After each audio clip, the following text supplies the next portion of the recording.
10 seconds.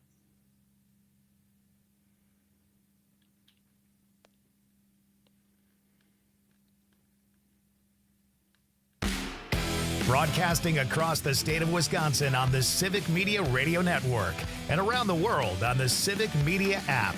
This is the Dom Salvia Show.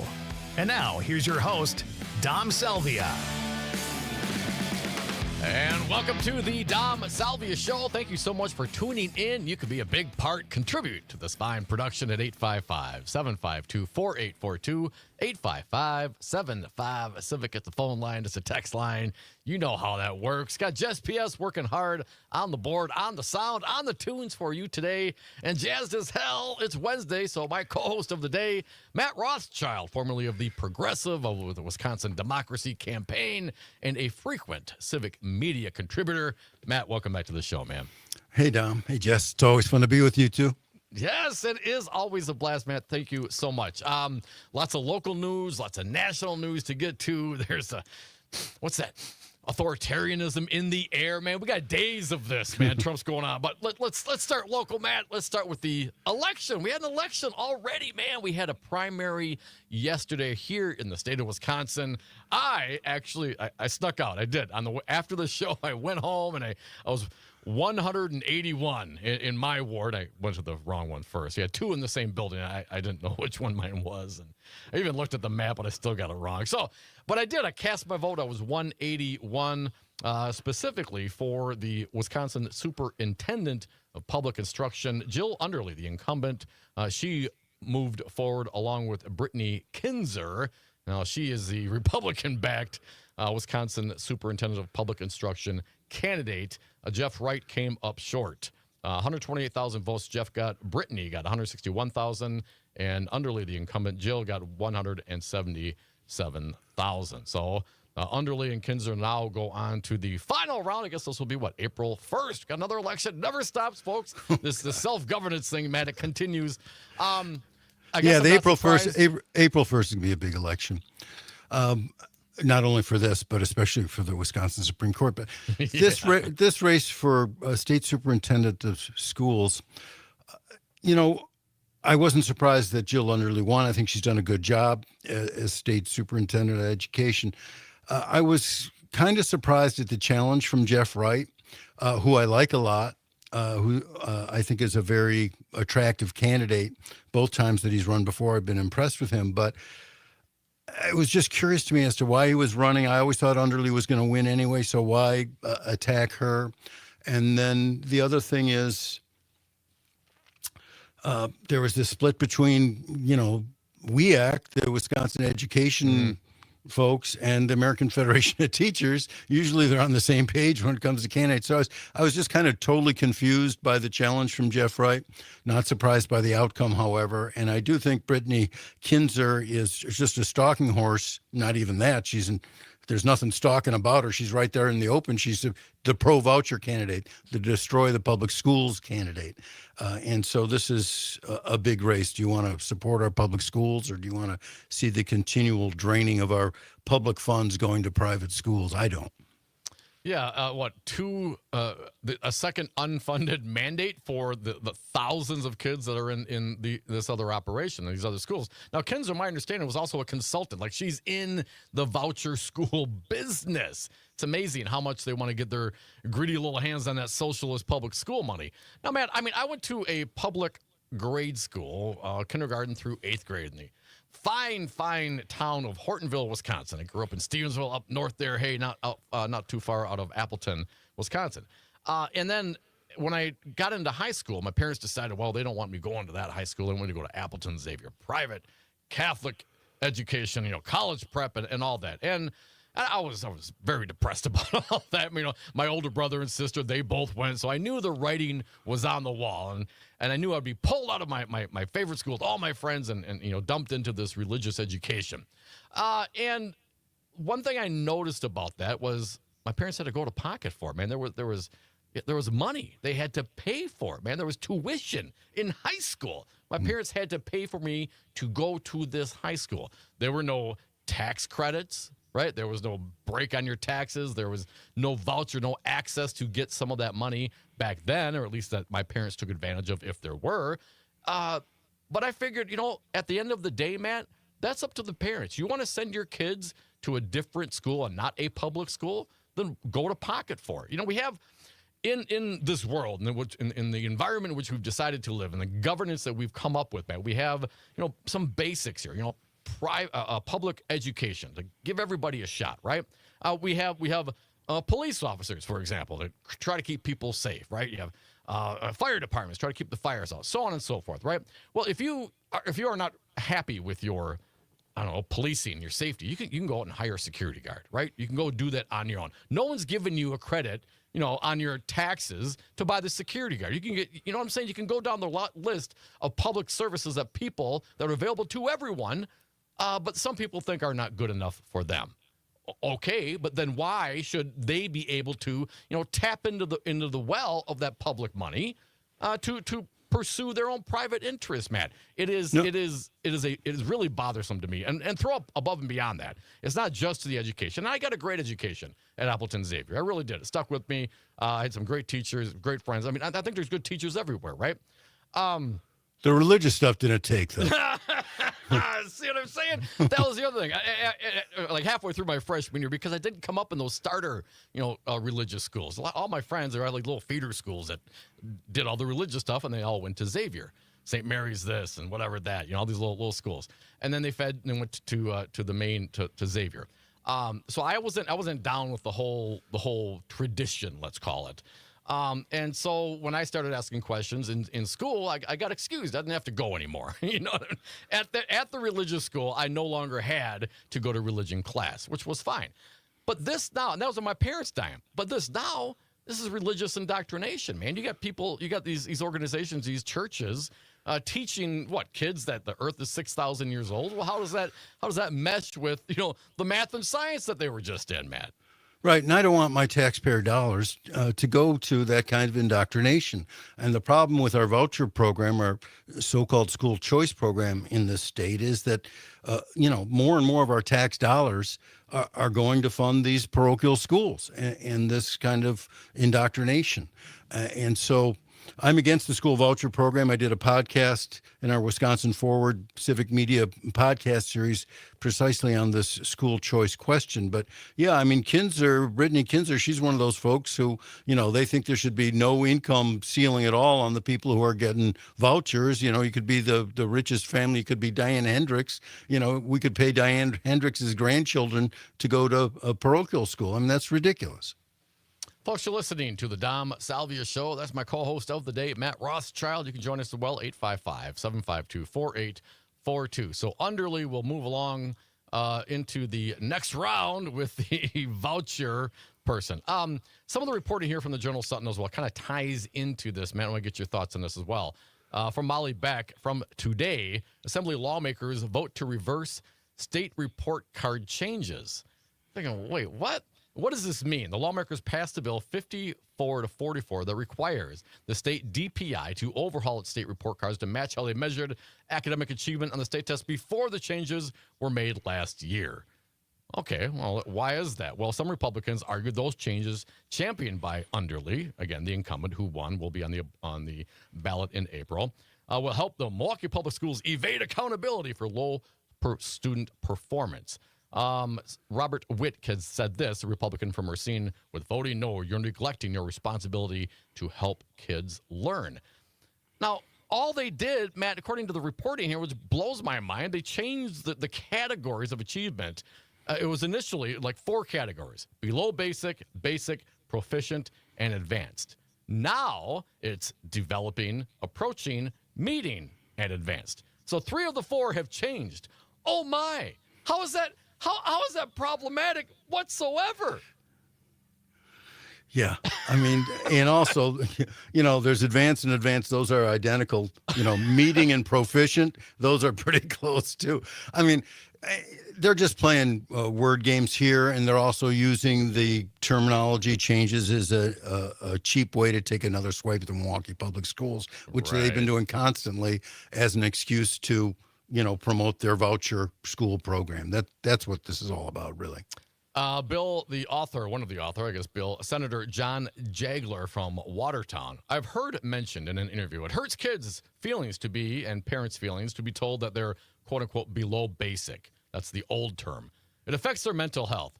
You know what really affects their mental health? Not being able to read when other kids can, he said at the hearing. Well, what has that got? It's got zero to do with whether or not the kids can read.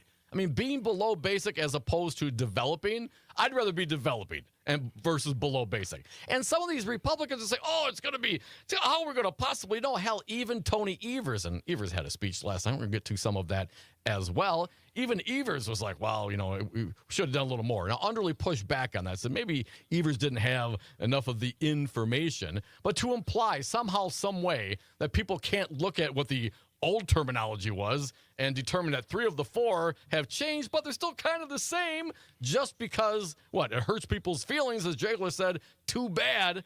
It seems like not serious to me, especially when we talk about, kids having very, very real problems in life. And a big part of that, especially here in the Milwaukee School District, is poverty and those kinds of issues, man. I mean, the rich kids, they usually do better at school, man.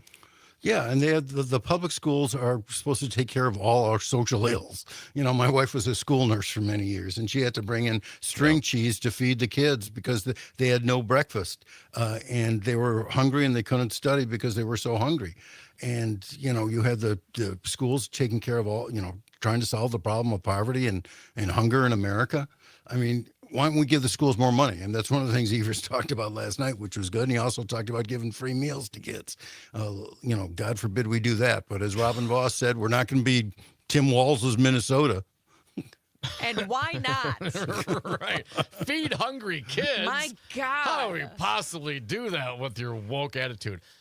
Folks, 855-752-4842. We're going to come back and get to some of your calls as well. And what's your...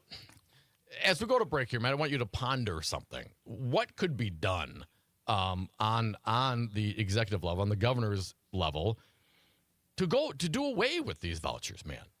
I mean, could he just line item veto that? You know what I'm saying? Certainly that would cause lots of issues. I mean, you got to have kids that got to get enrolled into schools. But I don't see how this is righteous or proper whatsoever. I certainly don't want our school, our budget going to fund, wealthier people whose kids are already in these private institutions. I don't want to be subsidizing the lack of money coming in from a religious organization in tithing, so they open up a school and try to tap into that money. And I certainly don't want religious indoctrination in the schoolroom. Come back with us, 855-752-4842. Governor Evers spoke last night. We'll get there as well. Say I'm the only bee in your bonnet. Make a little birdhouse in your soul.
One minute.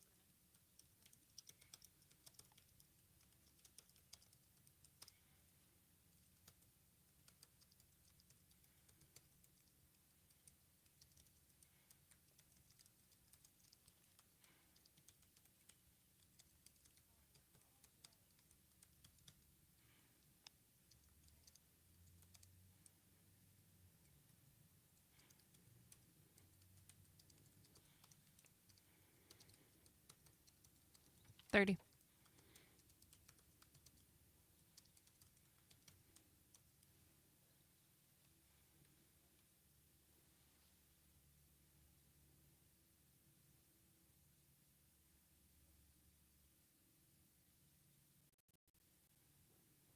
$10.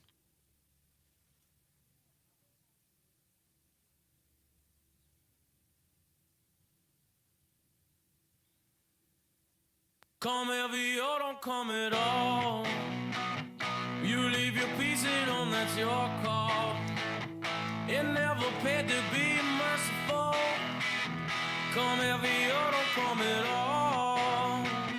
Come heavy or don't come at all. And welcome back to the Dom Salvia Show, 855-752-4842, 855-75 Civic. Just BS working hard on the board. Special co-host of the day, Matt Rothschild, joining me as well. And folks, we'll get to you in just a moment, 855-75 Civic. Talking about the vouchers. Matt, before I get you your feedback, Wisconsin Examiner had a write-up on Governor Evers' speech yesterday, and they talk about the Wisconsin voucher program, and they say that the Evers budget proposal calls for making changes to the voucher program, including Milwaukee's, Racine's, and the Wisconsin Parental Choice Program. He wants to freeze the number of slots available to students, a proposal that comes as a cap on enrollments are slated to come off in 2026. No cap on enrollments? What? Yeah. He also wants to require participating schools to license educators by July 2028. What? Licensed educators? We don't, what? That's a regulation. We don't want that. How dare they? They don't have to be licensed? What? And to require schools to allow students participating in the special needs scholarship programs to opt out of religious activities at written request. Ooh. He also proposes putting the cost of Wisconsin's voucher programs on people's property tax bills. Ooh, also interesting. Matt, your thought on the status of the voucher program and what Evers' proposal here is, and could it be even more drastic if it were me? I just canceled the whole thing out. Yeah, well, I'm with you on that. This budget is better than the last one. His last budget, he actually expanded funds to the voucher program, which I thought was a terrible thing to do. So this is an improvement. Your question going in was, what can be done? Yeah, he could try to line item veto it. I don't know if he'd ever get a budget agreement that way with the Republicans in the legislature. They got to come to some budget agreement. So I don't think that would work. The best way, I think, is for the Wisconsin Supreme Court to revisit this issue and reverse the decision they made more than a decade ago that said that this was kosher.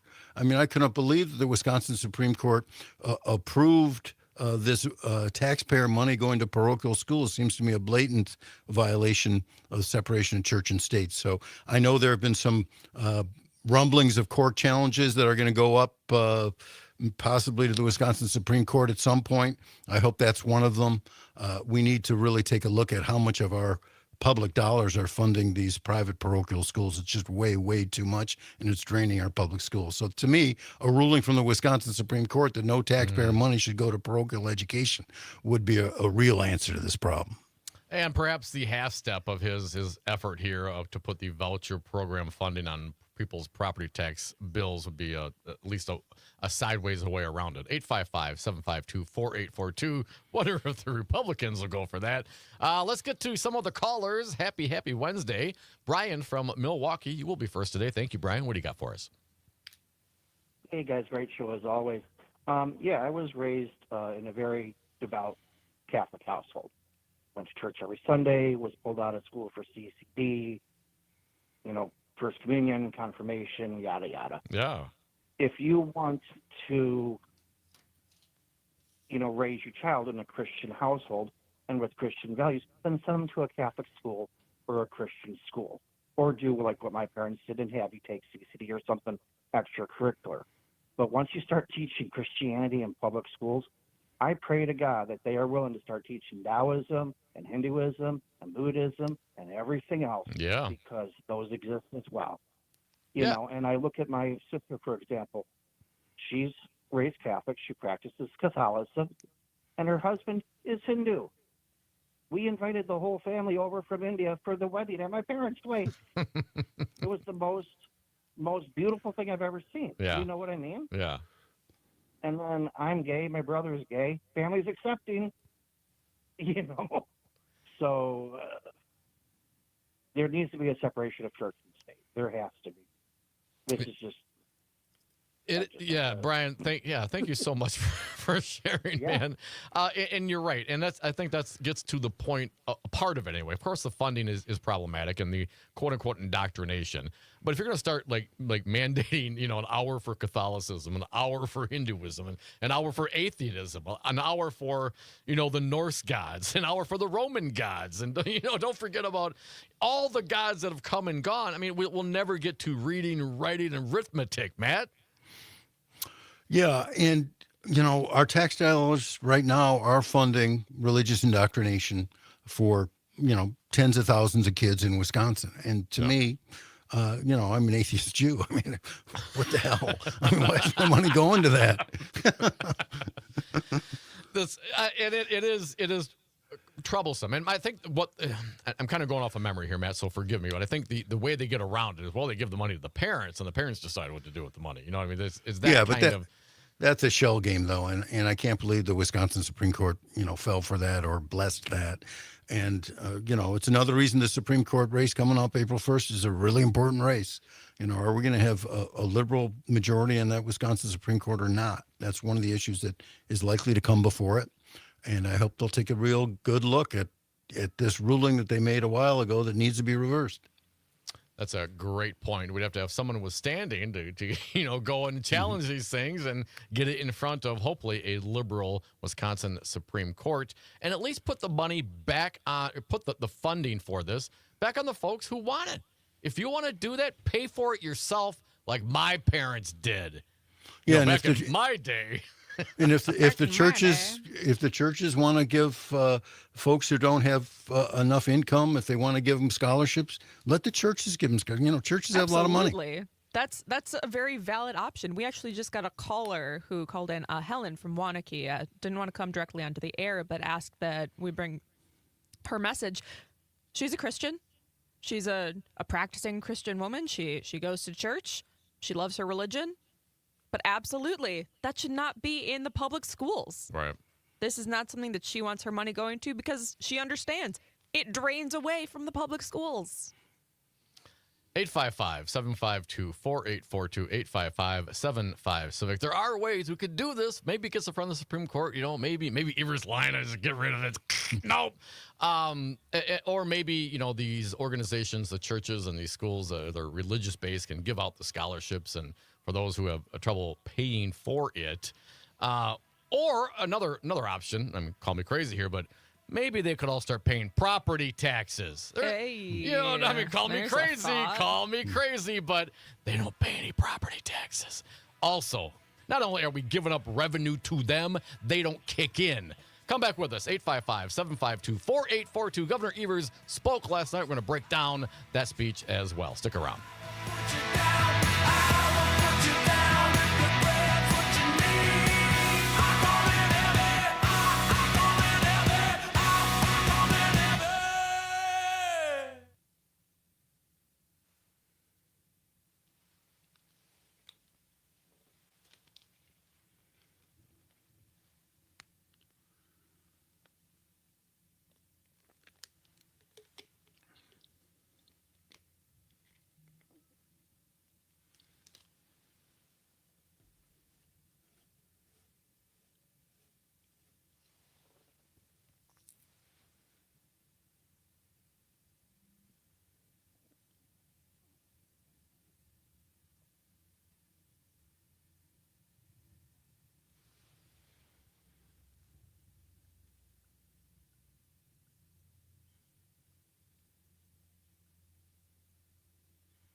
And welcome back to the Dom Salvia Show, 855-752-4842, 855-75 Civic. Bob Bold, man, he's coming to town. I'm going to go see him at the Pabst. Ooh, coming he up sounds soon. like he puts on a good show. Yeah, man, good stuff. Good stuff. You ever seen him live? I did. He was at Summerfest a few years ago. All right. Yeah, all and right. it was rocking. I mean, love it. Yeah, good stuff. Okay. I got Jess P.S. working hard on the board. I got Matt Rothschild joining me today. You can do so as well. We're going to dive into the speechifying from last night. Governor Tony Evers in the great state of Wisconsin putting out his budget proposals that I think, Assembly Speaker Robin Voss already said, dead on arrival. Yeah, he was sitting behind him during the delivery, giving him the stink face. Right. We did have a couple of callers on the voucher. We want to move on, but let's at least address let's wrap this their up. points. Yeah, please, Jess. Matt from Madison called in and said that his big problem, there's no accountability with the voucher schools, and that's absolutely correct. They're not held to the same level of scrutiny or accountability as public schools. Public schools constantly have a microscope on every single thing that they do. The voucher schools just don't. Then we heard from Jim from Appleton, who said the easiest way to get rid of all these voucher schools, hold them to the same standards as public schools, specifically around enrollment. You got to take everyone that comes to you, and you got to keep them. You can't just hold them for 60 days and then kick them out. Oh, hold them for the money, and then I'm sorry, can't don't have the resources. Right. Yeah, good. Yeah, it's not equitable by any means, and problematic in many, many ways. So thank you to our fine audience for sharing your thoughts. Matt, last night, Governor Evers putting out his proposals, a lot of ideas. What was some of your favorite takeaways before we get to some of the sound? Well, I thought it was a good progressive speech. I was generally happy with what Governor was proposing. It was a progressive speech in a whole mess of ways, one of which we talked about already, giving free meals to kids in school like they do in Minnesota. God forbid our kids don't go hungry. He also was going to raise the top marginal rate on income so that people who are making $1 million or more are paying now, would be paying 9.8% instead of 7.65%. We have a pretty flat income tax here in Wisconsin from 3.5 to 7.65. Not a lot of difference between the people who are making the least and the people who are making the most. And so I think that's an important thing. You know, I was surprised because, in a way, Governor Evers was responding to two events. The first event was the shellacking Democrats got at the hands of Donald Trump, especially with working class folks on cost of living issues. So he spent a lot of time, more than usual, talking about how to improve people's cost of living, you know, saying there'd be no tax on home heating, there'd be a better mortgage and rent amount that you could deduct, you know, no tax on tips, like Trump had said, no tax on diapers, things that would really help people on the day-to-day. The other thing that surprised me was, Luigi must have made an impression on Governor Evers. I hate to say it because he really went after the health insurance companies in this speech in a way I hadn't heard him go after them before. Just, on delaying, on, requiring more paperwork, on their pricing, on their slow admission to let people get the care that they need. So paragraph after paragraph after paragraph going after the insurance companies. It was really something to see. Evers unveiling his budget proposal, $55.5 billion in state funds across the biennium, an increase of 18%. Damn, it's a lot of money, Matt. It's a lot of money going out the door. It's going out the door. It's a wish list. He's not going to get all of it. He's not going to get most of it. You guys have to inspire. You gotta at least lay out a vision, if nothing else, before the Republicans crap all over it. Right. I mean, you gotta at least shoot big and lay out where the priorities are and address the actual needs of the people and say, this is where the needs are. How much are you actually going to meet that, Voss? Yeah, and some of it, you're not going to give kids free lunches and free breakfasts. You're not going to pay for lead abatement that's poisoning our kids. I mean, it's going to be hard for Republicans to oppose some of that stuff. I know they will. I know they've done it in the past. But Well, when you they'll look dig at deep and find out how. Well, it'll just be a big fat no. And Right. and that's really bothering. There's a lot of kids that go hungry, and regardless of what their parents' political affiliation may be, regardless of where they live in the rural areas or suburban areas or in the urban areas, the kids, if the kid's hungry, they don't give a damn what the political affiliation of anybody is. Man, they want to eat. And how do you focus, man? You can't. You can't. I mean, as a grown adult, so if I get hungry, I get hangry. You know what I mean?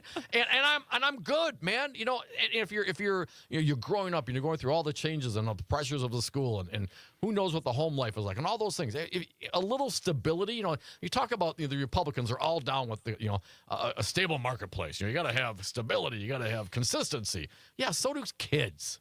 So do kids. And spending a few bucks to put some food in their belly isn't going to bust the budget. Let's be real about this. And at the end of the day, as Matt mentioned, raising the taxes on some of the wealthiest folks, yeah, good. So maybe we can use that money to feed the kids, unless it's too woke for you. Yeah, really. Taking food out of the mouths of hungry kids. Can't get much more callous than that. I mean, we do have some of the sound, then we'll get to some of the calls, 855-752-4842. The PFAS. He's got a proposal for that. Here's Governor Evers, his rousing speech from last night. Just kidding, Tony. Love you, man. Let's hear cut number one, please. As part of my comprehensive plan to improve water quality statewide, we're working to strengthen Wisconsin's groundwater standards for PFAS. And I'm asking the legislature to support an investment of over $145 million to fight PFAS contamination statewide and provide emergency resources like bottled water to families and communities affected by water contamination. Feeding the kids clean drinking water? What is this world coming to? So radical. I mean, he's not exactly Patrick Henry, but, that is an important thing to do. I mean, if you're in Kewaunee County and your wells are contaminated by PFAS, aren't you going to want that cleaned up? Aren't you going to want, bottled water, free bottled water, so you can, make coffee in the morning and drink in the afternoon? I mean, it seems logical and practical and literally, for the benefit and the welfare of the American citizens. I mean, this is why we have a governance. And I get, it's ebbs and flows, and some people want, greater expanded, some people want it contracted and small enough you could drown it in a bathtub. But there is a happy medium. And I think, the basics of, I don't know, call it clean drinking water and, feeding the hungry kids in school. I don't think those are radical ideas. Governor Evers last night swears he will not raise property taxes, but what about, at least putting the voucher schools on it? Let's hear what he says about the property taxes. Cut two, please, Jess. Wisconsinites wouldn't have to raise their own property taxes to keep school lights on and doors open if this legislature invested in K-12 education from the get-go. And the budget I'm announcing tonight proves we can both make the investments in our kids that we need to and hold the line on prevent property taxes from going up. All told, our pro-kid budget will do what's best for our kids by providing more than $3.15 billion. Nearly all of it is spendable revenue for schools across Wisconsin, and we're going to make those investments while holding the line on property taxes to ensure the average homeowner will not see a property tax increase. My budget would create a new incentive for local governments to freeze their local property taxes. If local governments agree not to raise the local property taxes, they'll get a direct payment from the state. This will ensure local partners can still afford to pay for basic and unique local needs alike without property taxes going up. I think it is shameful that the legislature has abandoned their obligation to make the tough calls on raising taxes. I mean, that's what you're supposed to do, and then you get the inequities between these different communities. Civic Media's own Jimmy Costa has this one out there. Several school districts referendums: Mauston, Tomahawk, Northland Pines, Waterford Union. They all had their referendums passed. Kenosha had a $115 million referendum that failed. Mauston, this is the district said their additional referendum will not be able to operate past the 26-27 school year. They couldn't. This is operational money, Matt. It passed. They got $7 million over 4 years for operating expenses. Operating expenses. I mean, this isn't like capital expenditures. They need to build a new building. This is just, the daily overhead to keep the lights on. This is basic stuff that the Wisconsin legislature is leaving these communities on their own. Yeah, I mean, the Republican legislature has been strangling our public schools here since Walker came in. And as a result, people are left in school district after school district to go to referendum to increase their taxes to get enough money to keep the lights on in the schools. I mean, it should be the state's responsibility and not the local communities to make sure that our schools are able to function. And it's just been a total abdication by Republicans and a siphoning off again of public money into the private school vouchers that have helped to starve the public schools and require these local communities to go to referendum.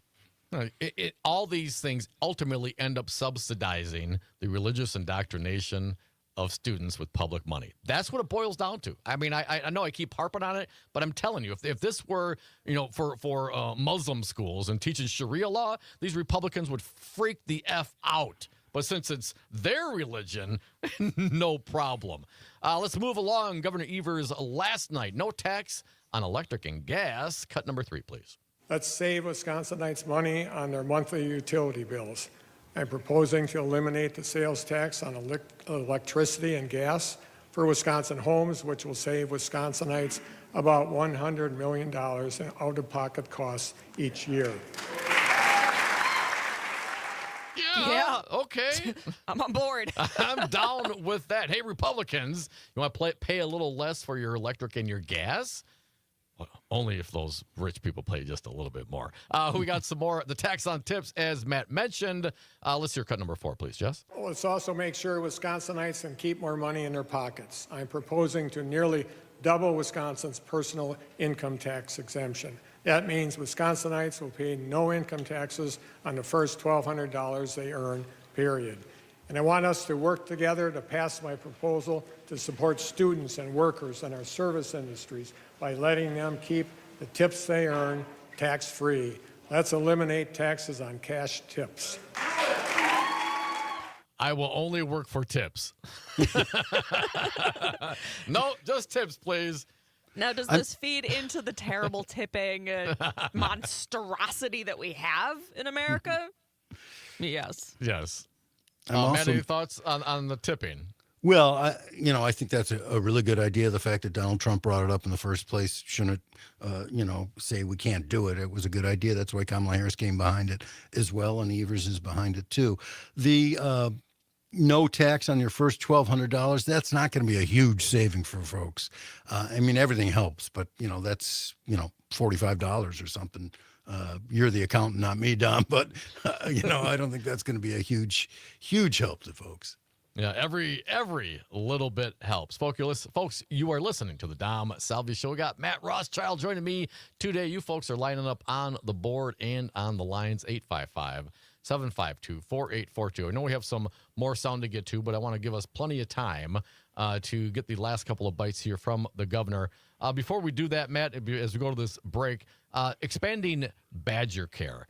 Now, I don't know, as we see what's going on right now with the federal government and the efforts with DOGE and trying to pull back and trying to get into some of these payment processes and perhaps putting Medicaid on the chopping block. And of course, here in the state of Wisconsin, we did not expand.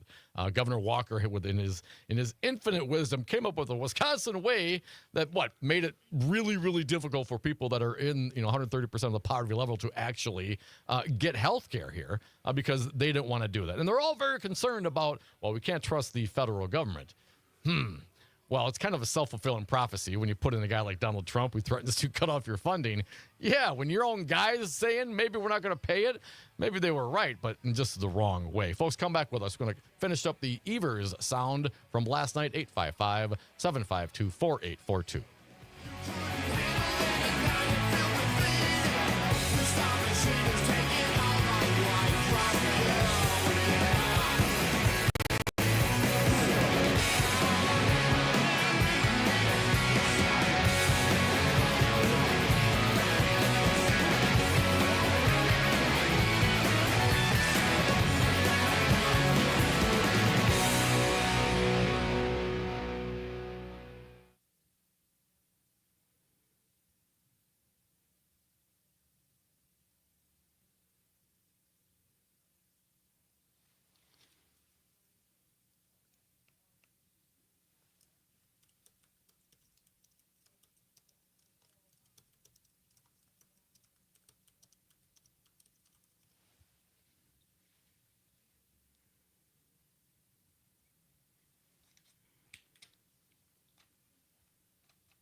10 seconds.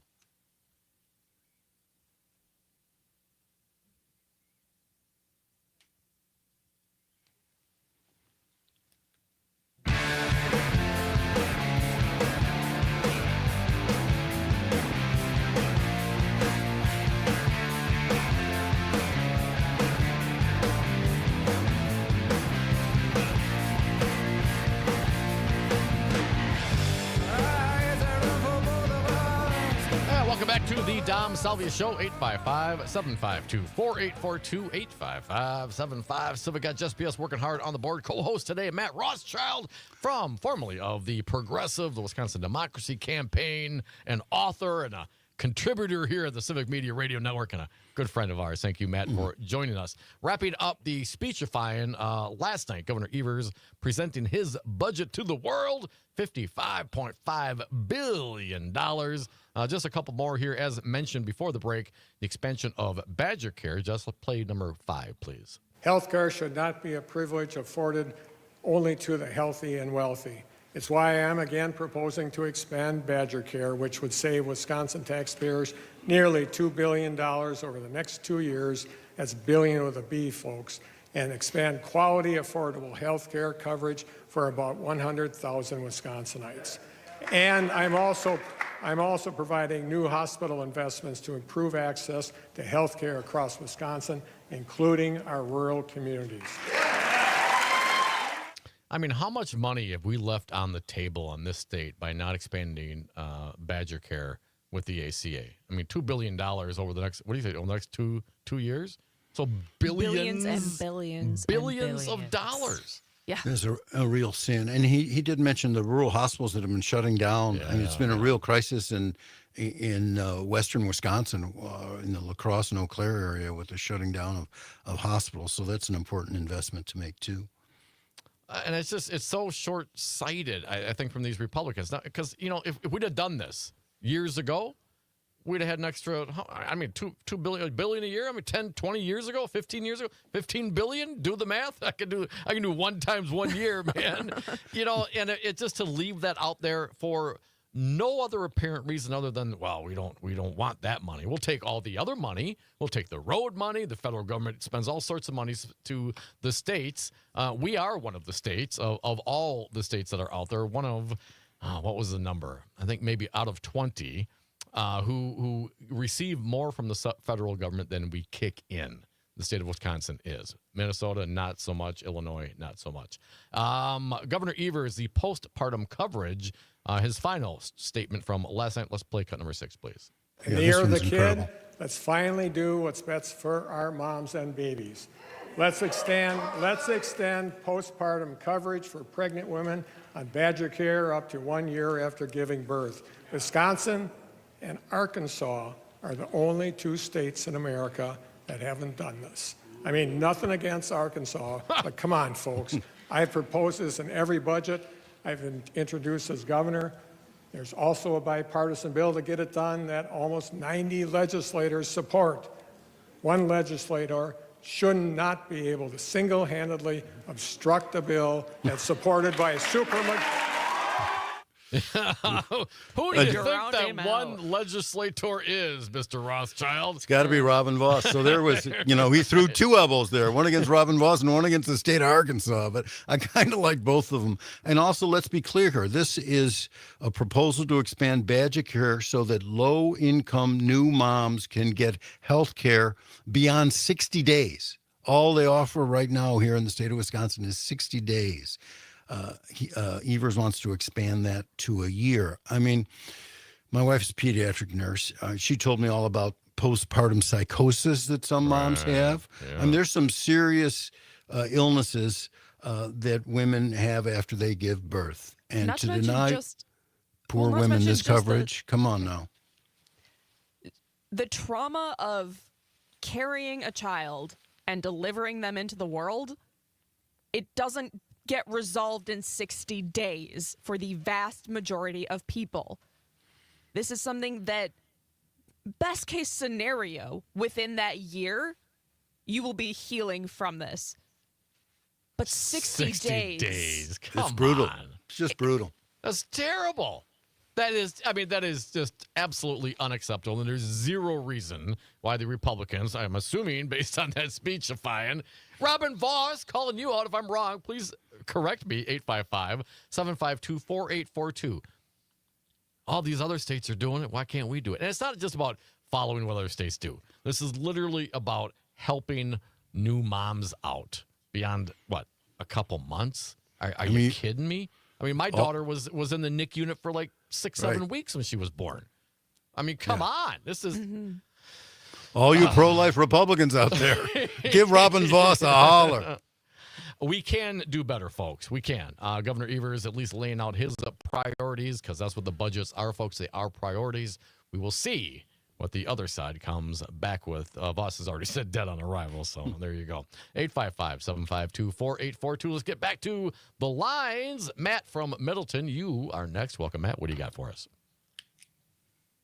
Hey, guys. Thanks again for what you do. I wanted to talk about the social contract for a second, because it feels like that's just completely being rewritten and flipped on its head by these, like, crazy capitalist, narco, fascist, libertarian on steroid types, like that guy, that Melee in Argentina, like he's still cutting his government apart, and it's getting real bad there, and that's what they want to do here, just keep cutting stuff.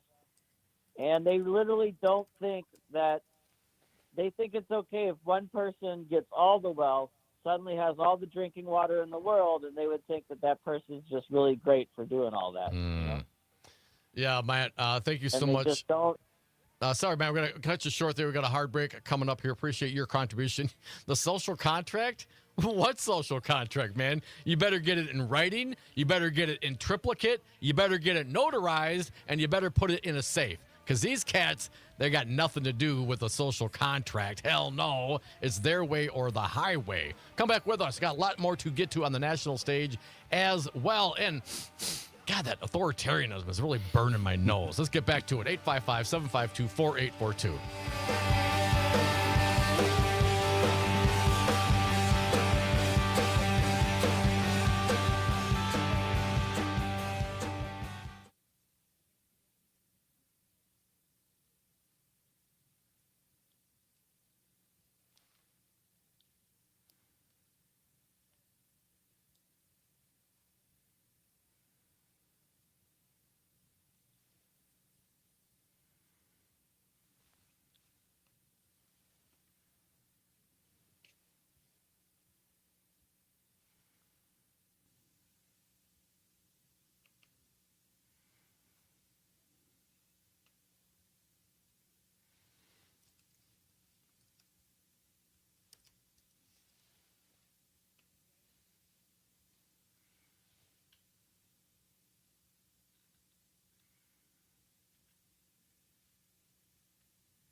1 minute.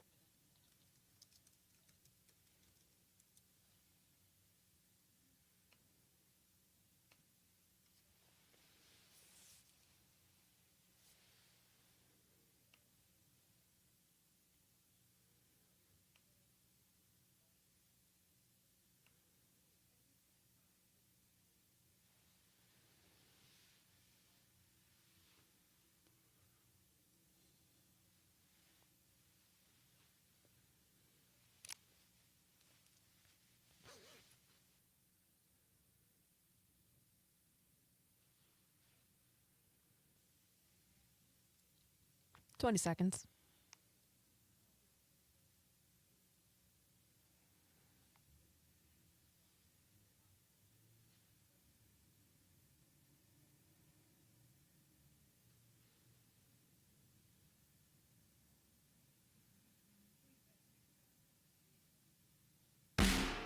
Broadcasting across the state of Wisconsin on the Civic Media Radio Network and around the world on the Civic Media app. This is the Dom Salvia Show. And now, here's your host, Dom Salvia. And welcome to the Dom Salvia Show. Thank you so much for tuning in. You can also be a part. Hit us up, 855-752-4842, 855-75-CIVIC. It's a phone line. It's a text line. Got Jess P.S. working the board. Got Matt Rothschild as a co-host today. And don't forget, at the end of the show, we wrap up. Tell us something good. We like to end the day with a cherry on top, a smile on our face as we walk out the door. Let's end on a positive note. Tell us something good in the 550 segment. Matt, in this segment, a couple things I want to get to. I referenced the smell of authoritarianism in the air. And it's, you know, my dad used to burn the toast all the time in the morning. And I would wake up, if I didn't hear the fire alarm going off, you know, it was a beep, piercing, like beeping sound. I'd just smell the toast. And I knew it was happening. Dad was up, getting his coffee, burning the toast. I swear to God, I don't know how he continued to always burn the toast, but it was a thing. Maybe like this toast burnt. It's that kind of smell. And why? What do I mean? What do I mean by that? As I look back over the last several days of the things that Donald Trump has said. Now, see, listen to what he says and watch what he does, right? And it's striking to me. It's like 3 days in a row. And this is what I mean. If we go back to, I guess it was on Saturday when he truthied out that he who saves his country does not violate any law. We didn't get to it till Monday, but you know that's like a reference to what, Napoleon or some dictators. There's been a lot of talk in the course of history like that, right, Matt? Right. Yeah, that just shows his love for you know, the strong man, the authoritarian figure, Napoleon Bonaparte. Then Tuesday, as Donald Trump was moving to, you know, tighten his grip on the executive branch, put out an executive order. And in that executive order, he said this, quote, "No employee of the executive branch acting in their official capacity may advance an interpretation of the law as the position of the United States that contravenes the president or attorney general's opinion on a matter of law, including but not limited to the issuance of regulations, guidance, and positions advanced in litigation." When I think about that, I'm like, well, what about when the court says something? Can they listen to the court, Matt? Yeah, he was acting like the U.S. Supreme Court doesn't exist. And then what is he telling, you know, the general counsel of the CIA or the general counsel at the EPA or the general counsel at any agency? I guess those guys, maybe Elon Musk should fire all those guys because they're not going to listen to him anyway. And then finally, today, really burning today, as The Hill reports, Trump said New York is saved after his administration announced it would rescind the Biden-era approval of a congestion pricing plan. Here's the actual quote from his truthy social. "Congestion pricing is dead. Manhattan and all of New York is saved. Long live the king," in caps, exclamation point. Well, it's a weird thing to say for a number of reasons, because usually you say the king is dead, long live the king. So, you know, no king died yesterday that I know of. But the fact of the matter is, when you read this, you realize just how enamored this man is of all the power that he's accumulated. This is a guy who loves power. He's a megalomaniac. And it's scary, and it's in keeping with who Donald Trump has told us he is for a long time. Of course, he said he was going to be dictator on day one, and what day are we on now? And also, he said about President Xi of China, he's president for life. Isn't that a neat thing? Maybe we should consider that here in America. He's talked about not stopping at 2 terms like the Constitution required. Always, flirting a lot of times with the idea that maybe he's going to win a 3rd time. So it's not surprising. It's a snapshot of who this guy is, what his psyche looks like. He wants to rule like a king. 855-752-4842, 855-75-CIVIC. What is in your opinion, Matt, what is the proper response for citizens who hear this language and these terms, espoused by the President of the United States, and you added to it and more context of things that he said over time? Wouldn't that be nice if I would be king for life? That kind of thing. In a democracy like this, what am I supposed to say to that? And all these megas that are backing him up, always doing all these great things. What about that? Does anybody on the Republican side, do you take offense to that? Yeah, I'd like to hear from Republican leaders, either in this state or in the Capitol, saying, "Guess what? We don't have a monarchy here in the United States. We have a democracy. We're supposed to be a democracy." But everyone is running so scared. I mean, it's just outrageous. Scared? I mean, scared of what, man? I mean, for real. I mean, scared for their physical safety, right? Scared that they're going to lose a vote. I mean, what are they freaking scared of? And this is ridiculous. You have a president of the United States, and he's out there now. We're going to talk about some of the national stage stuff, right? The international stage, if I may. We're talking about Ukraine. He's out there accusing Zelensky, the president of Ukraine, of starting the war, accusing Zelensky of being a dictator. He's out there saying basically Russian talking points, and Vance is defending Trump after Trump calls Zelensky a dictator. Vance is admonishing Zelensky for his light criticism of Donald Trump being in a misinformation arena or something along those lines. I saw the Vance quote. I'm just going to read it to you and to our listeners because I think it's really illustrative. J.D. Vance says, the idea that Zelensky's going to change the president's mind by bad-mouthing him in public media, everyone who knows the president will tell you that's an atrocious way to deal with this administration. Well, what J.D. Vance is telling Zelensky there is shut up, just kiss Trump's behind. That's the only way you get ahead with this administration is by bowing down to him and kissing up to him. And Zelensky, he's head of his country. His country's being ignored totally in the negotiations to end the war that his country's, one of 2 major parties to, said that Trump is in a disinformation bubble, which is absolutely true. Yeah. And for saying that, God forbid, J.D. Vance tells him to, shut up and send flowers to Trump, bow down to Trump. It's disgusting. It is disgusting. And I mean, I get it. If you're in that situation like Zelensky and the Ukrainians right now, war with Russia, who invaded them. I mean, the facts. If you have a guy like this talking about long live the king, want to be king. If you break the laws by he who saves his country does not violate any law. These authoritarian statements, and then followed up by action by literally trying to rewrite the facts of history of how and when and who was responsible for the invasion of Ukraine. Those are the actions. It's one thing to say it, Matt, but these are the actions. And it's on the world stage, certainly, and certainly here at home as well. And where are the Republicans? Where are the conservatives standing up against it? I mean, going off the rails about this. If this were Barack Obama speaking like this, saying, oh, if I save the country, I don't violate any law. If I long live the king. I'm going to be a dictator for a day. The guy wore a tan suit, and the Republicans lost their freaking mind. And then this guy's out there right now. What about defending democracy and fulfilling and living up to our obligations, not only with Ukraine, but also with some these aid, the soft power that Doge and Donald Trump are slowly whittling away at? That is the action. Those are the actions of not someone trying to save any money on the deficit or the national debt.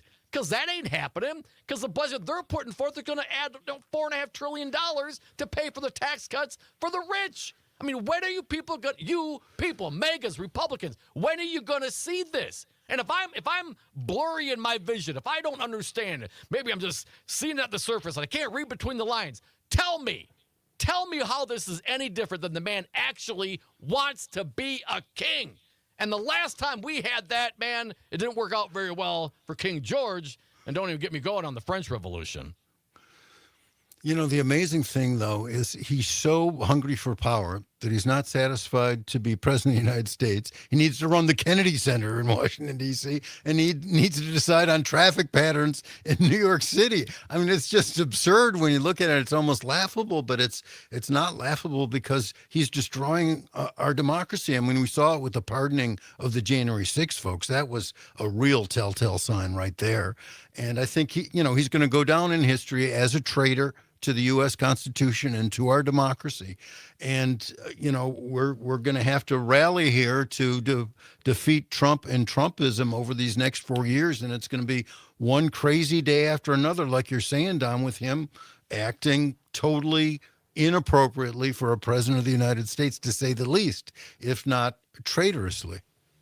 855-752-4842, 855-75-Civic, Just PS on the board. Matt Rothschild joining me today. Some of the texters. Bill, damn straight, Dom. Thank you, Bill. Appreciate that. Dale from Oshkosh. Remember Louis the 14th? Yeah, man. That was a vague reference. And,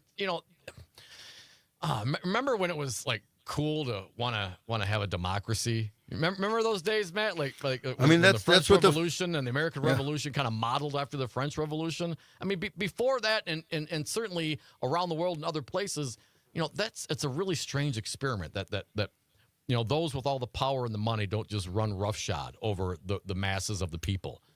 And this is what we're fighting for, and this is what I get so upset about it, Matt, because it is the antithesis of everything that that I was taught that this country was about. Yeah, and the Louis XIV reference is l'état c'est moi. The state is me. The state is I. I mean, that's basically what Trump is saying. He wants to be the king. He thinks everything he does, that goes back to the Napoleon quote, too.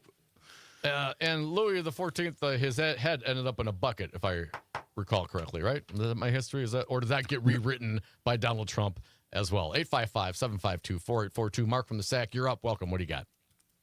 Well, it was actually Louis the 16th that lost. 16th. Okay, my bad. But I mean, it is just ridiculous. I mean, that I tried calling Ron Johnson's office, and I got through, and I was trying to get an answer from his desk person, sir, and he wouldn't answer the question of whether Ron Johnson would condemn, Trump's remark about it, but he would answer who actually started the war in Ukraine. He said, you go out there and he would not give an answer. And I didn't condemn him. I just condemned, Senator Johnson for not being honest enough to give the direct answer that Russia indeed did cause that war. I mean, these guys, you're talking about the social contract. These guys are also opposed to the idea of natural liberty and human equality. Right. They don't give a rip about it. And for Donald Trump to say, long live the king, well, damn, there's stuff in our Constitution that says we don't have any kings in this country. We don't have any princes. We don't have any nobility. And we got to call Donald Trump out on this. What next? He's going to declare Dries Signor and say, I get all the young virgins I want? I mean, when you're rich, they let you do anything, Mark. Hey, thanks for the call. We'll come back more of your calls as well. 855-752-4842. Not to put too fine a point on it, say I'm the only bee in your bonnet. Make a little birdhouse in your soul.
10 seconds.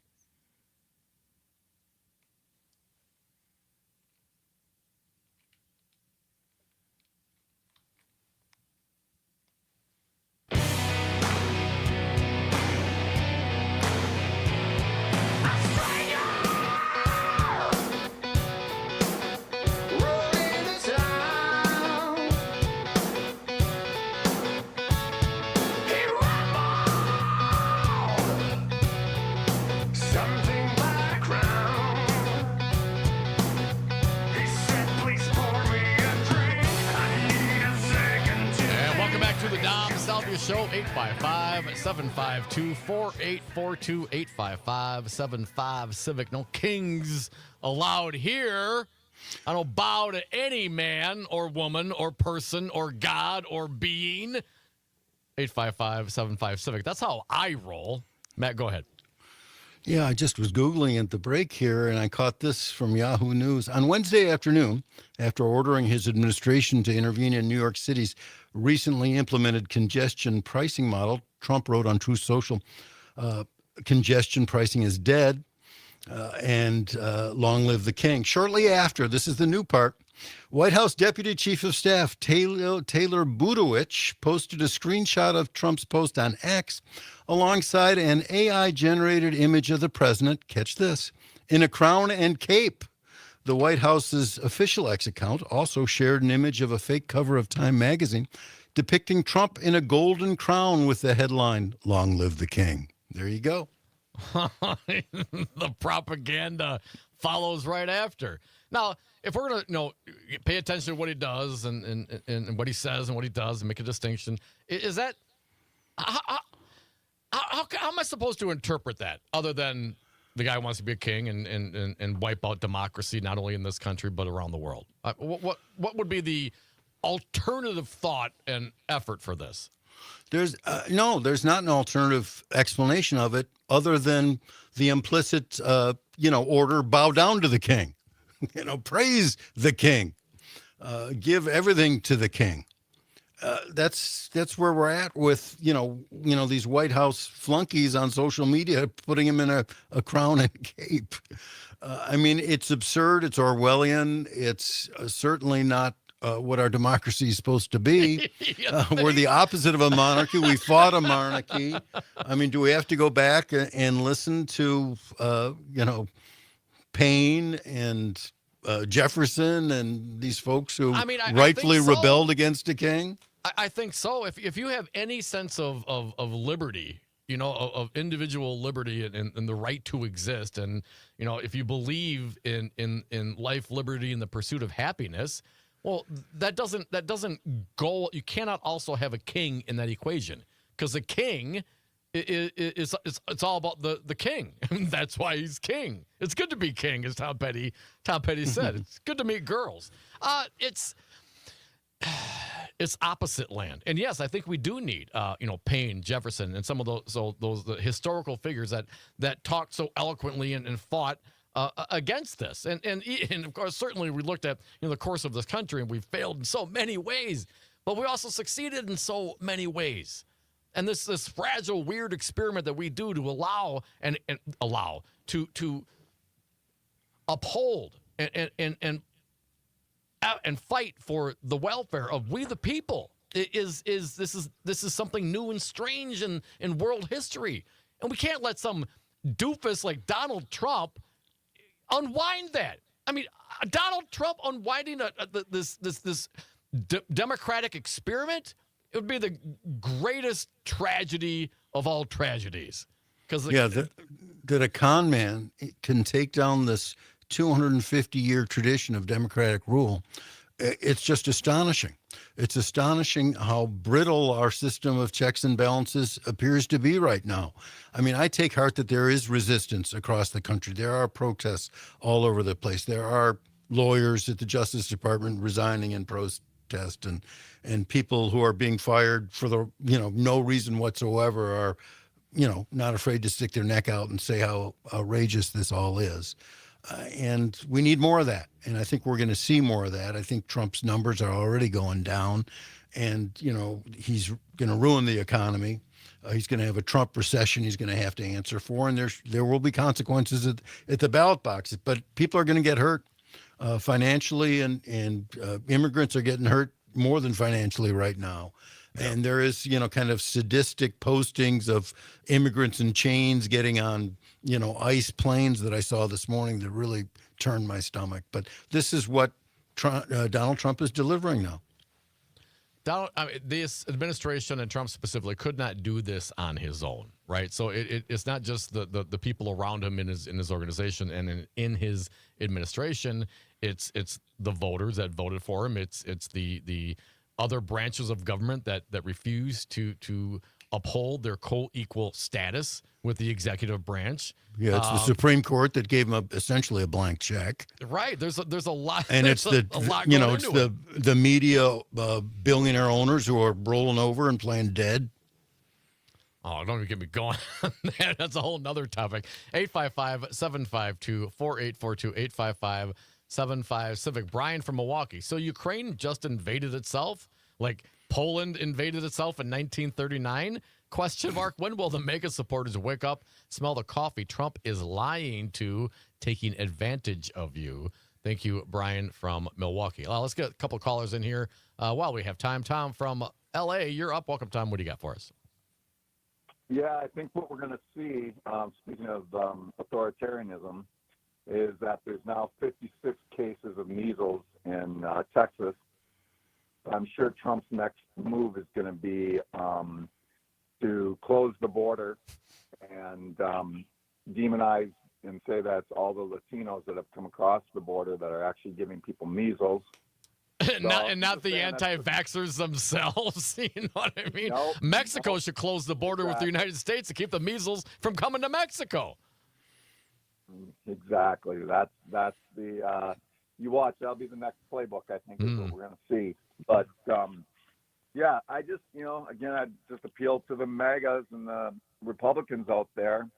Do we really need to go through the school of hard knocks to figure this all out? I mean, go and pick up a history book. It's all there. We don't have an FDR coming, I don't think, at this point. Or at least we have no Democrats that want to say that they're FDR Democrats, which I think is really sad. But I think that we definitely need to read our history because we've been here before. And, well, we haven't. Germany has. And I think that we need to be aware. Sorry, Tom, got to cut you short. Yeah, we do need to be aware, but you got to have some general curiosity about things, and you have to understand history and be able to read the tea leaves a little bit. And, oh, yeah, that's right, you got to be a little curious and know how to read. 855-752-4842. Come back. More of your calls. 855-75-CIVIC.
30 seconds, Matt.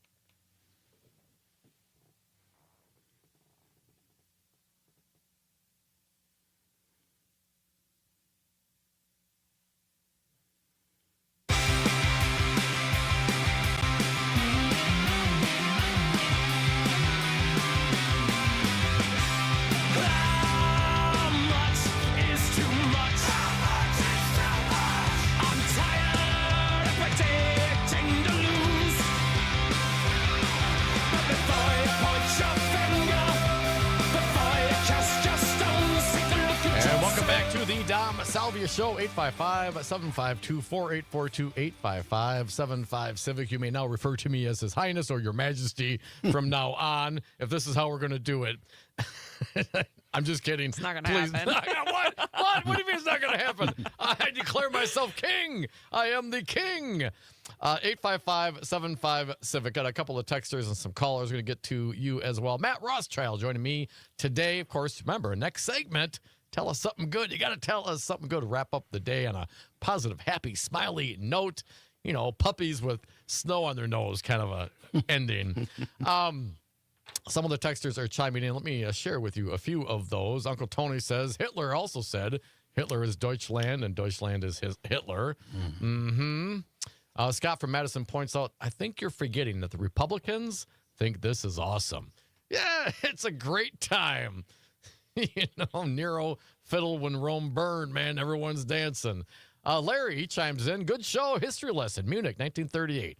Western leaders sought to appease Hitler by giving him a free pass to invade and take territory of a sovereign European country, Czechoslovakia. The negotiations between Western parties and Nazi Germany were conducted without Czechoslovakia present. Chamberlain promised the concessions would deliver peace in our time. Remember that. Peace in our time. Of course, we know how that worked out. Larry goes on lots more, but I'm not going to read that. Thank you, Larry, for your contribution. Andrew from Maine, he points out, for the Trump supporters who think we should allow him to be king, would they be as supportive of Barack Obama doing the exact same actions? Yes, of course, Andrew. That is the hypocrisy of those folks. Tim from Wales points out they could have been joking around. I mean, I'm on the X site right now. This is, as Matt mentioned, the White House site, at White House. And there is the fake trick picture of Donald Trump with New York skyline behind him with a crown on his head, and it says, "Long live the king." It's a takeoff of the Time magazine with a red border around it and Trump where it says would have been Time. It'd be a joke, Tim from Wales. If it were you, if you put it out there and you put it on your site, you say, hey, King Trump, but this is the official White House site, man. This is the White House, at White House. It's not funny. It's not a joke. And what if other people start jumping on the bandwagons? Hey, what about this? Okay, here, what happened to, what do we say, Louis the 16th, right? Not the 14th, Louis the 16th. The guillotine, man, the French Revolution. Guy's head ended up in a bucket. Right? He was murdered. He was killed. He was announced. He was convicted a traitor, and they chopped his head off. Now, if the memes start going out there right now of King Trump with showing King Trump's head in a bucket and memes like that, would that be appropriate? I don't think so. But what are you inviting? And what is a king? And how offensive is this? How does an absolute monarchy jive with democracy and individual rights? Explain that one to me. Where does that blend in? It doesn't. The fact that this picture is out there from the White House is as offensive as somebody else on the Democratic side putting a Trump's head in a bucket in front of a guillotine. Same thing. That's not acceptable. An absolute monarchy is everything against what this country is about, and they're putting it out there like it's funny, like it's a joke. And worse than the Republicans who think this is awesome are the Republicans who know this is disgraceful and are saying absolutely nothing about it. Nothing. Right. Where the silence? Would you have a crickets drop? Lindsey Graham, Mitch McConnell, Hello. Ron Johnson. I mean, pick your Republicans. Robin Voss, anybody home? Anybody? Check. 1 2 1 2. Is this okay? Is this okay? Do you want? It's a downward spiral from here because, of course, you cannot have a democracy and an absolute monarchy. Those things do not go together. And our American Revolution was fought over such things, as was the French Revolution. Chief Justice Roberts. Anything. What was it? Liberty, right? Liberty, fraternity, right? What was it? How does that go along with the at White House picture of Donald Trump in a crown? It doesn't, folks. And you should be offended if you see this. 855-752-4842. Tim, they could be joking, but it ain't funny. What else we got here? Let's get to the lines. 855-752-4842, 855-75-CIVIC. Ross, Crawford County, you're up. Welcome, Ross. What do you got for us? Matt, Jeff, and Your Highness.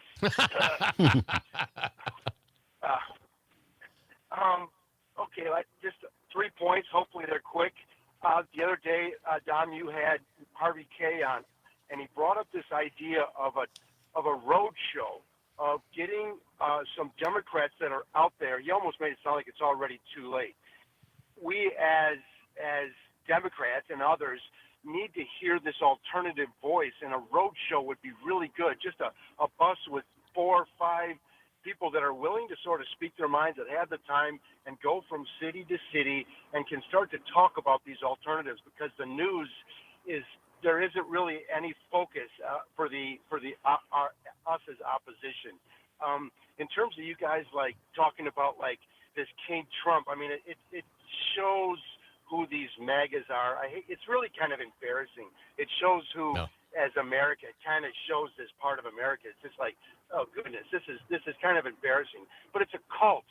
It's a cult of personality. I mean, we call it a king, but it's just a cult. And these guys that used to be Republicans that are now just their mouths are shut. They're just like little vassals. They're little, they just followers. And if we can get a good voice, if we can get a good opposition, if we can get we could put in the next election. Obviously, we're talking 4 years, but it takes a while to build up momentum. We could have a strike, and what I mean by a strike is in bowling. If we can knock Trump out, then we can knock the whole party out, because there isn't really any alternative voices within the Republican Party. So the only way that happens is if the Trump administration. People are just going to kind of go along with this until it doesn't work, until the economy falters, until he mishandles a crisis, until people just kind of look at him and realize he's insane. But I guess the last thing I'd like to say is I think as Democrats, we might need to be prepared to have a primary, a conversation in which we don't all try to get along, in which we're not all trying to be friendly. We're going to have to hear different voices. The voice of Democrats that speaks maybe for union workers is not necessarily going to be the same voice as people who are maybe what do you want to call the university or the academic jet set. Sure. We're going to really need a vigorous debate, and we may not all be on the same sheet of music, so that the person who prevails has an authentic voice, and people will look to him and say, this person's for real. Yeah. And Ross, I'm very eager to find out who that may be. Thank you for your call, your thoughts, and your contribution, Ross. Harvey K. and we talked about it a little bit. Talk about Thomas Paine and those folks, and I think it is important to kind of rekindle some of those thoughts, because we're spoiled, Matt. We're spoiled. We haven't had to go through this kind of thing. If you've never been under the thumb of an authoritarian person, be it a king of old. I mean, hell, there's some countries, and I forget which ones, but if you insult the king, they throw you in jail. If you insult the royal family, I'm like, what? You got to be kidding me. Because this attitude does not go along. It cannot exist at the same time with individual liberties, Matt. Absolutely not. I was just glancing at the Declaration of Independence. Here's a line that popped out at me. A prince whose character is marked by every act that defines a tyrant is unfit to be the ruler of a free people. There it is in the Declaration. But, I agree with Ross. We need to get out there. We need our leaders in the Democratic Party, elected officials, to get out there and lead. They've been so quiet right now. Who would you listen to? Who do you think has the voice? Who are the leaders of the only two Party people right only two people who've been talking loud enough for me to hear who are electeds are Bernie Sanders and AOC. And I think they've been great. But there's been a silence from Kamala Harris, Gretchen Whitmer, Pete Buttigieg, Newsom in California, the wannabe next candidates for president. And if ever there was a time for you guys to find your voice, get over your laryngitis. We need to hear from you. Right. Now is the time. I mean, King Trump, I get it. If you're trying to troll, this is coming from the White House. Listen, it's working. If your example of trolling the libs is being and doing and saying all the things that we accuse you and suggest that you actually are, and you come up and show that you are, I'm not sure you're actually owning the libs. You're just admitting your faults, and those faults do not jive with what this country is about in any way, shape, or form. You cannot have an absolute monarchy and a constitutional republic at the same time. Maybe they're being infantile adolescents there and trying to own the libs with this goofy picture of Trump as a king. But he said, "Long live the king," and now they want to make him a king. What is their excuse? They're just spoofing us, like when Elon Musk said, "I bet you did not see this coming." NAZI. Yeah. Those are things not to joke about too. 855-752-4842, 855-75-CIVIC. They lower the bar, and that's the thing, so they lower the bar, then we engage and lower the bar even more. I try not. I know I shouldn't do that, but it's really, really tempting. 855-752-4842. Wisco Paul, you're up, Paulie. Welcome. What do you got for us? Hey, good afternoon, boys. In 2016, the Dems should have felt the burn I did. I think Bernie would have beat Trump, but that's hindsight. Trump did pardon his Gestapo, and the Republicans are scared to death for more. That's one reason, I think. And the media does lean right. No matter what they say, it's a right-wing leading media. But I think there's three things here the Democrats can die on the hill for. I think the war in Ukraine, you can't side with Russia. I think that's a big deal. And the other two are Social Security and Medicare. If you start messing with those three things, that's when the Democrats need to charge up the hill, because that'll be the end of Trump in my mind, and probably the Republican Party. So that's just my 2 cents. Thanks for taking my call. Yeah, right on, Paul. I appreciate your opinion, man. 855-752-4842. Lots of emotion on this. But I do want to throw something else out there before we talk about, end the day on a positive note by telling us something good in the next segment. The New York Times, Matt, their headline, Doge claimed it saved $8 billion in one contract. It was actually $8 million. I saw that too. I love that. Ooh, just missing 3 zeros. That's all. What? The biggest single line item on the website of Elon Musk's cost-cutting team included a big error. Yeah, what? A big error. They're claiming, $16 billion in savings itemized on a wall of receipts website. Now, I haven't gone to it yet. They have a link on the New York Times article. We'll put it in the show notes for you folks.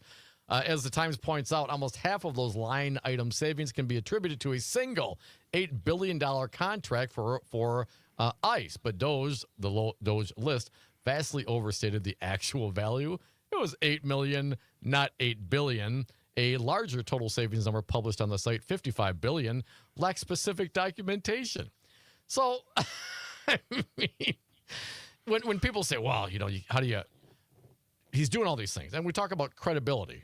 Do you have credibility if you say you saved $8 billion and it was really $8 million, and it wasn't even $8 million? That was the contract. They only spent like $2.5 million of it, and then they didn't update it. Then eventually updated it. The $8 billion loss in savings represents nearly 15% of the total savings claimed by Doge. And there's no, apparently, according to the Times, limited detail on the other $55 billion.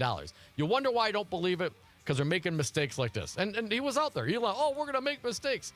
Yeah, what, an $8 billion mistake? Come on. I mean, is this crazy time? Is everyone taking crazy pills? How is this okay, man? It is crazy time. 855-752-4842. The good news is we're all crazy. We'll have fun. Come back with us. Tell us something good. Sometimes it feels like the whole world's coming to an end. Coming to an end. Gotta die out.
Ten seconds.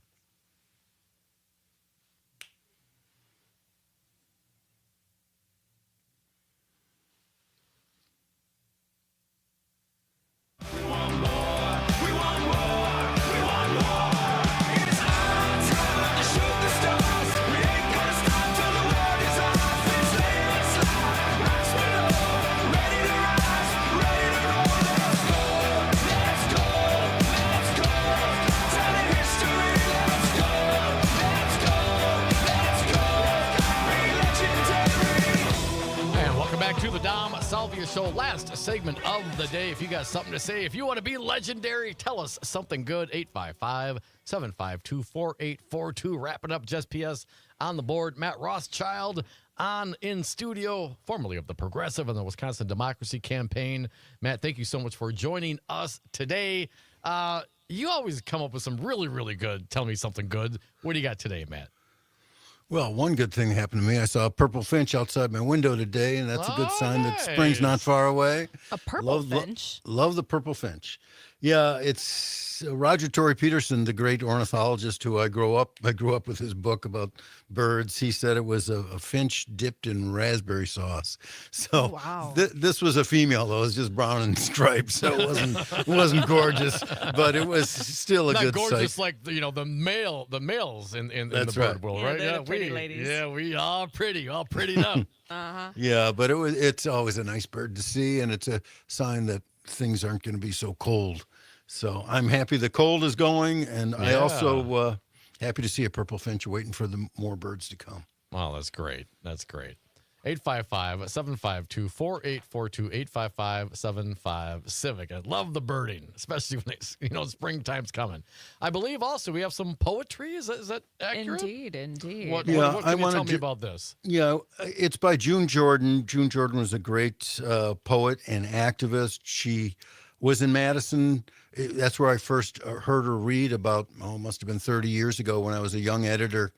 Let's make that 35 years ago when I was a young editor at the Progressive, and she was given a speech on campus, and it just blew me away. And I bought all her books right there at the table after her talk. And the next morning, I told Erwin Knoll, the editor of the press, we got to get this woman to write for us. Yeah. And she has this poem called Poem About My Rights, which is a poem of defiance. And I just wanted to give a sample of that poem of defiance to our listeners. All right. Thank you, Matt. Jess, thank you. Let's hear it. Poem about my rights.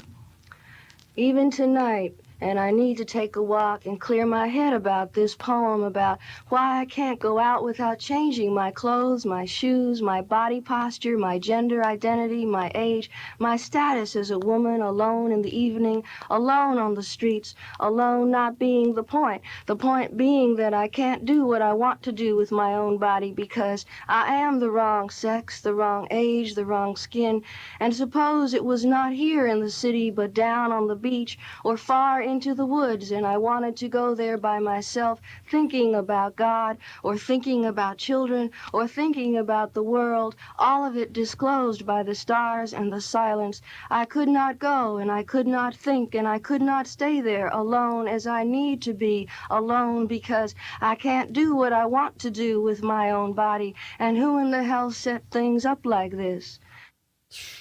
Yeah, who in the hell set things up like this? Powerful. June Jordan. What a voice.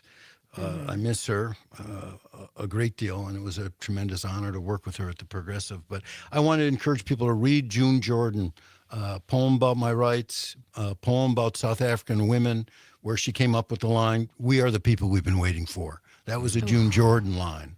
And, it's still Black History Month. Read some June Jordan, get that defiant spirit that we're going to need to survive Trump.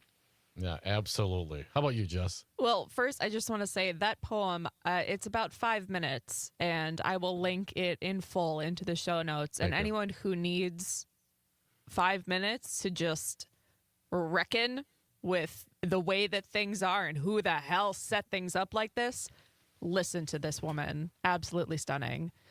Something good today is my little nephew's birthday. Aww. So happy 12 Munchkin, and I'm going to go see him after this, so I'm really excited 12, for that. almost a teenager. Oh, my God.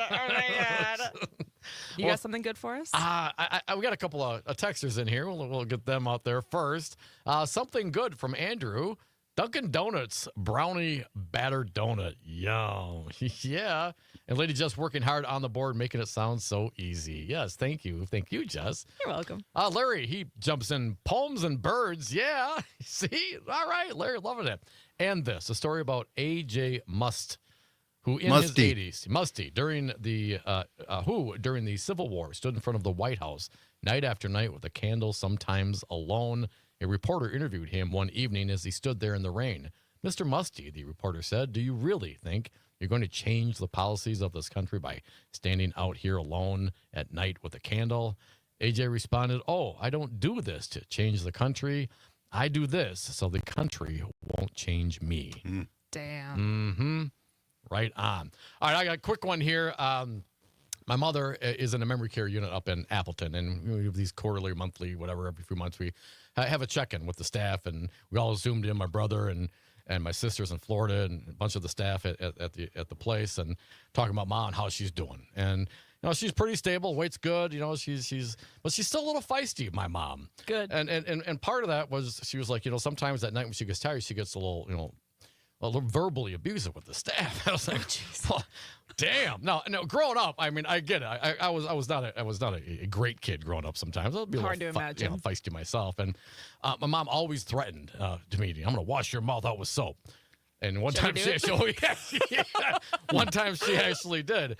So I reflected on that during this Zoom meeting with about 6 or 7 other people, and I chimed in like, hey, just for the record, next time she does that, is there a charge to wash her mouth out with soap? No extra charge for that. I will come up and do it. I'm going to see her this weekend. Ma, love you. And it was great. I saw her in the back. She was there as well. I got a little chuckle out of her as well. So love you, Ma. I'll see you this weekend. Love you, Jess. Thank you for everything you do. Love you, Matt Rothschild, from formerly of the Progressive Wisconsin Democracy Campaign, a friend of ours. Love our fair audience. Thank you for hanging out with us today. We'll do it all again tomorrow. James Santel going to join me now. Stick around. Pete Schwab, Nightlight, coming up next. Have a great night.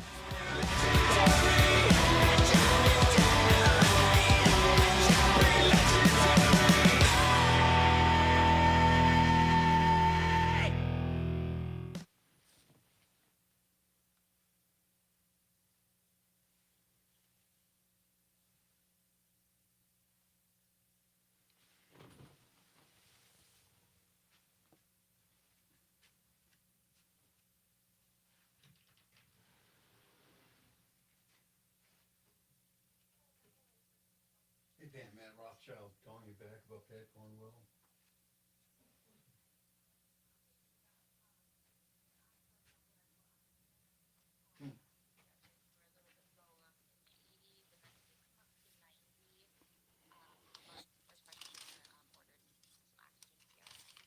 What's it supposed to be? What's normal?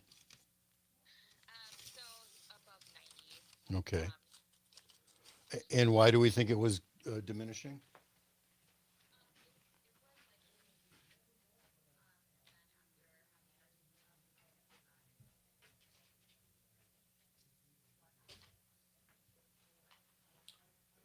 And was there something systemic going on that was causing it, or why do you think it was low?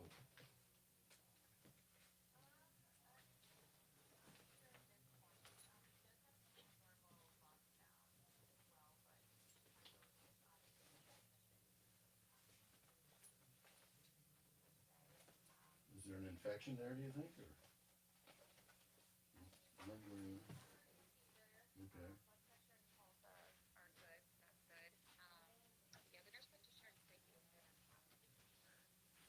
Okay. And that's Michael, right? Yeah. Okay. All right. Well, I appreciate the call, and yeah, just keep me up to date about everything. I really appreciate that. All right. Thanks.